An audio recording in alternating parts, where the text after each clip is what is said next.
추석은 잘 보내셨는지요? 2020년 10월 2일 금요일 오늘의 뉴스 브리핑을 시작하겠습니다.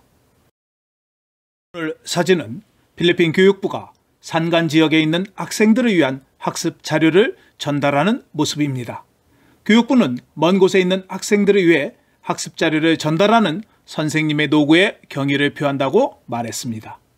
10월 5일 개학은 이제 3일 남았습니다. 필리핀 정부의 계획대로 모든 공립학교 학생들이 정상적인 수업을 개시할 수 있기를 기원해 봅니다. 트럼프 대통령과 멜라니아 부인이 함께 코로나 바이러스 양성 판정을 받았다고 트위터를 게시했습니다. 트럼프는 즉시 자가격리에 들어갔고 치료할 것이며 우리는 함께 이를 극복할 것이라고 전했습니다. 트럼프 대통령 부부는 전날 트럼프 대통령의 최측근인 호프 힉스 백악관 고문이 코로나 바이러스 감염증 양성 판정을 받으면서 검사를 받았고 이날 양성 판정 결과를 받았습니다. 힉스 고문은 지금까지 코로나 양성 판정을 받은 이들 중 가장 트럼프 대통령과 가까운 인사입니다. 10월 1일 코로나 바이러스 확진자 사례로 필리핀이 전 세계에서 20위에 진입했습니다. 필리핀은 현재 31만 4,079건의 확진자로 이탈리아의 31만 4,861명을 추월할 것이 예상됩니다. 필리핀은 이미 동남아시아에서 가장 많은 확진자를 보유하고 있습니다. 한편 보건부는 20위 안에 들 수도 있지만 우리의 의료 시스템은 엄청나게 향상되었다고 밝혔습니다. 필리핀 건강보험공사 필헬스 단테 지에란 사장은 급여 등급 26 이상의 직책에 대한 모든 직원에게 사임할 것을 명령했습니다. 두테르테 대통령의 민영화 발언 이후 단테 지에란 사장은 민영화에는 찬성하지 않는다고 밝히면서 민영화는 정부 공무원은 일을 잘 못한다는 부정적 이미지를 국민들에게 전달할 것이라고 우려했습니다. 필헬스는 급여 등급이 1에서 33등급으로 구분되며 33등급은 사장으로 2019년 급여는 월 38만 8,096페소를 수령했으며 26등급은 최저 10만 7,444페소를 수령합니다. 로페즈 무역산업부 장관은 지방정부기관에 해당 지역의 식당의 수용 인원에 대한 증가와 함께 통금 이후에도 개장할 수 있도록 요청했습니다. 모든 상황이 지역, 특히 수도권에서 다르기 때문에 우리는 그것을 시장에게 자유권을 제공한다고 말하면서 식당 수용 인원을 50%까지 확대 운영할 수 있기를 바란다고 말했습니다. 그는 최소한의 건강 프로토콜이 여전히 마련되어야 하기 때문에 식당이 더 많은 인원으로 운영되고 더 긴 시간 동안 안전하게 운영될 수 있다고 덧붙이면서 이발소, 미용실에 대해서는 50%에서 75%까지 확대할 것이라고 말했습니다. 두테르테 대통령은 원자력발전소 건설과 관련 바탄의 주민들과 공개 토론을 원한다고 밝혔습니다. 로코 대변인은 대통령은 바탄 원자력발전소에 대해 재추진과 관련 그들이 정말로 원하는 것이 무엇인지 질문할 것이라고 말했습니다. 필리핀이 증가하는 인구와 경제의 수요를 충족하기 위해 안정적인 전력 공급을 보장하기 위한 원자력 에너지 활용 가능성을 연구하기 위해 기관 간 위원회를 구성한 지 2개월이 지났습니다. 지난해 필리핀과 러시아는 바이오 연료뿐만 아니라 화석연료, 지열 및 수력원을 포함한 원자력 발전소 건설 가능성을 모색하기로 합의했으나 환경단체들은 안전과 비용에 대한 우려로 원자력에 반대하고 있습니다. 10월 14일 사임할 것으로 예상됐던 현 까야타노 하원 의장이 지난달 30일 사임이 의회에서 반려되면서 대통령궁은 내년 4조 5천억 페소에 대한 예산안이 통과되면 하원의 지도력 문제가 해결될 것이라고 말했습니다. 두테르테 대통령은 30일 밤 까야타노 의장과의 만남에서 필리핀 정부가 코로나 바이러스 전염병과 싸우고 있기 때문에 예산안 통과에 더 이상 지연이 되지 않기를 원한다고 밝혔습니다. 필리핀 통계청은 10월 12일부터 국가 ID 시스템에 대한 대량 등록을 실시한다고 발표했습니다. 대량 등록은 7월 실시 예정이었으나 코로나 바이러스로 인해 지연되었습니다. 이번 대량 등록은 사회복지개발부 목록에서 저소득층을 가장 500만 명을 등록하는 것이라고 통계청은 밝혔습니다. 등록 전차의 1단계는 사전 등록자의 집으로 이동하여 정보를 수집하고 등록센터에 방문하는 날짜를 예약하며 2단계로 11월 25일 생체인식 캡처를 위해 등록센터를 방문하는 것입니다. 올 연말까지 900만 명이 등록하고 내년에는 4,500만 명, 2022년에는 4,200만 명을 등록하여 두테르테 임기 내에 완료할 예정이며 등록 및 발급 아이디는 무료입니다. 대통령궁은 마닐라베이의 모래 뱃사장에 대한 3억 8,900만 페소에 대한 예산이 다른 항목으로 조정될 수 없다고 10월 1일 밝혔습니다. 필리핀 대학교의 해양과학연구소는 이 프로젝트를 위한 비용이 많이 투입되며 일회성 프로젝트라고 말했으나 두테르테 행정부는 이 프로젝트가 완료되어야 한다고 주장했습니다. 프로젝트의 예산은 해변의 생태계 변화와 함께 마닐라베이의 재건을 위한 것이라고 덧붙였습니다. 필리핀 고용노동부는 연말까지 실업률이 10%로 완화될 것으로 예상한다고 밝혔습니다. 4월 실업률 17.7%에서 올 연말 10.4%로 감소하며 내년에는 국가의 경제 상황이 서서히 개선될 것으로 예상한다고 벨로 장관이 말했습니다. 또한 경제개발청은 2021년에 실업률이 6.5에서 7.5%까지 하락할 것으로 전망했습니다. 벨로 장관은 코비드19 전염병으로 인한 소비자의 구매 습관이 바뀌면서 교육 부분에서 온라인 강사와 차량 서비스 기사의 수요가 증가했다고 덧붙였습니다. 필리핀의 상원은 성적 동의 연령을 기존 12세에서 16세로 상향하는 법안에 대해 동의했습니다. 필리핀은 1997년 제정된 강간 방지법에 따라 성행위는 피해자가 12세 미만일 때 자동으로 법정 강간으로 간주됩니다. 법은 18세 미만의 미성년자와 성관계도 범죄로 규정하고 있지만 동의가 없는 경우 또는 그 행위가 강제, 위협 또는 협박을 포함하는 경우에만 처벌을 받습니다. 한편 상원은 현재 법적 연령을 맞추기 위해 성적 동의 연령을 12세에서 18세로 상향하려고 진행하고 있습니다.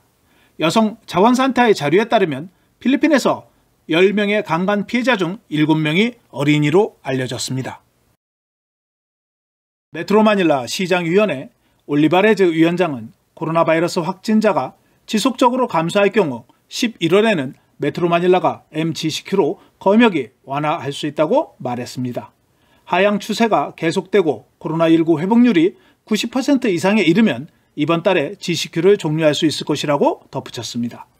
또한 시장연합회는 오후 10시부터 오전 5시까지 운영되고 있는 동금시간에 대한 해제 가능성에 대해 논의했다고 말했습니다. 메트로 마닐라 시장위원회는 코로나 바이러스로 인해 대규모 모임이 금지된 상황으로 올 연말 관공서의 크리스마스 파티를 취소할 것이라고 밝혔습니다.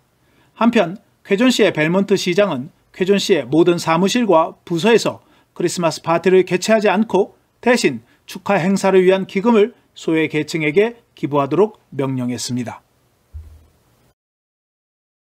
필리핀 중앙은행은 온라인 자금 이체에 대한 수수료 부과를 연말까지 연장해 줄 것을 은행들에게 요청했습니다.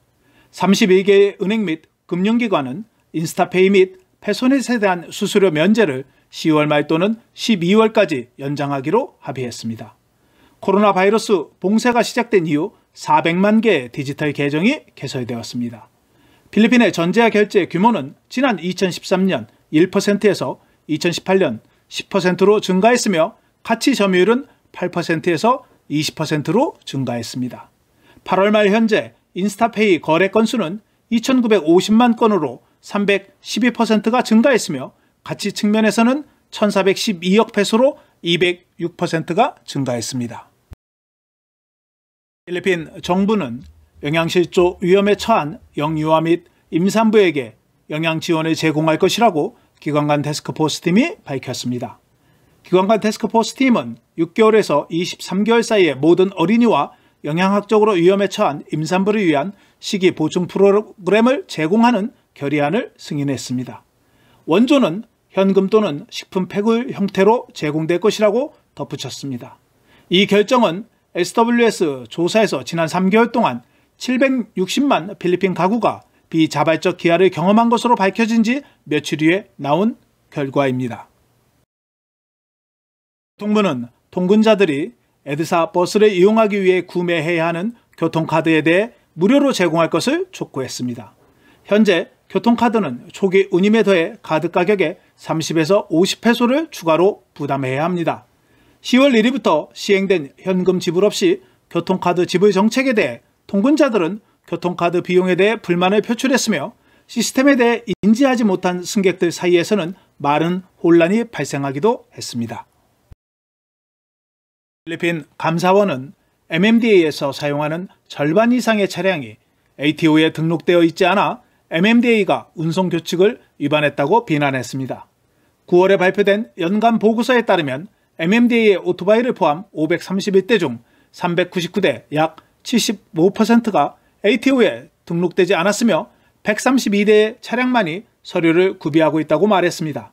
또한 MMDA 차량 6대는 이전 소유자의 이름으로 등록되어 이전이 되지 않고 있다고 지적했습니다.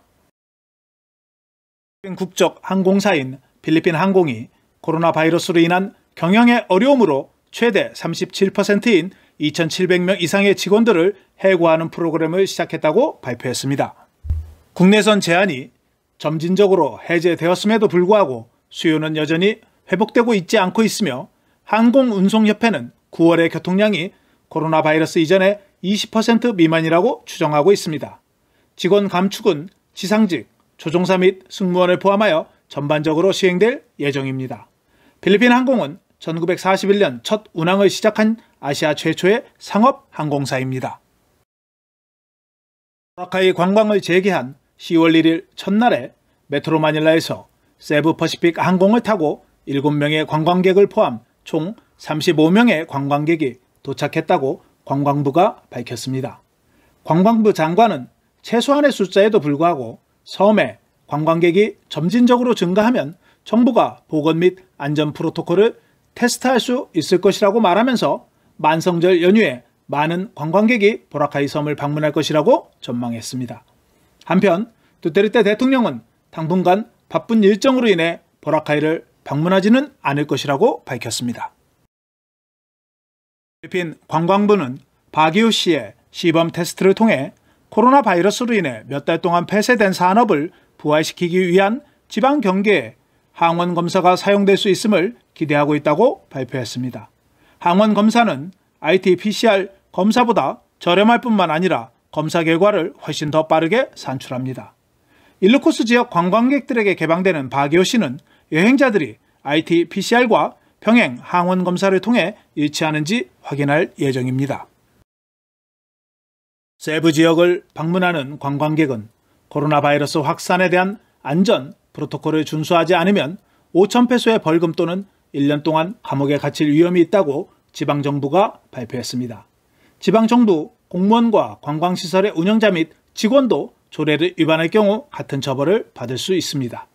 여행 주최자와 관광산업 소유자는 고객을 위한 지역을 소독할 장비를 확보해야 하며 자정부터 새벽 5시까지는 세부 전체가 시행되는 통행금지를 준수해야 합니다. 필리핀은 어제 2,415명 추가 확진자 발생에 이어 오늘은 2,611명이 추가되어 총 확진자는 31만 6,678명으로 증가했습니다. 수도권은 1,084명의 확진자가 발생했으며 까비떼 202명, 일로일로 182명, 블라칸 163명, 리잘 132명이 추가로 확진되었습니다. 경증 환자는 87%이며 무증상 환자는 8.8%입니다.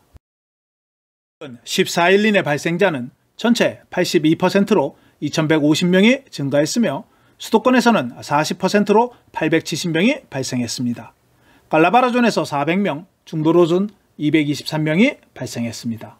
해외 근로자 5명이 발생했으며 지역이 확인되지 않은 확진자는 5명이었습니다. 어제 14일 이내 확진자는 2,010명이었습니다. 어제 59명의 사망자에 이어 오늘은 56명이 추가로 사망해 5,616명으로 사망자가 증가했습니다. 수도권에서 22명, 중부 비사야와 깔라바라존에서 각각 7명이 사망했으며 전체 56명의 사망자 중 9월 사망자는 43명이었으며 수도권에서는 9월에 11명이 사망했습니다. 오늘 회복한 사람은 416명으로 총 25만 4,617명이 회복하였으며 회복률은 80.4%입니다.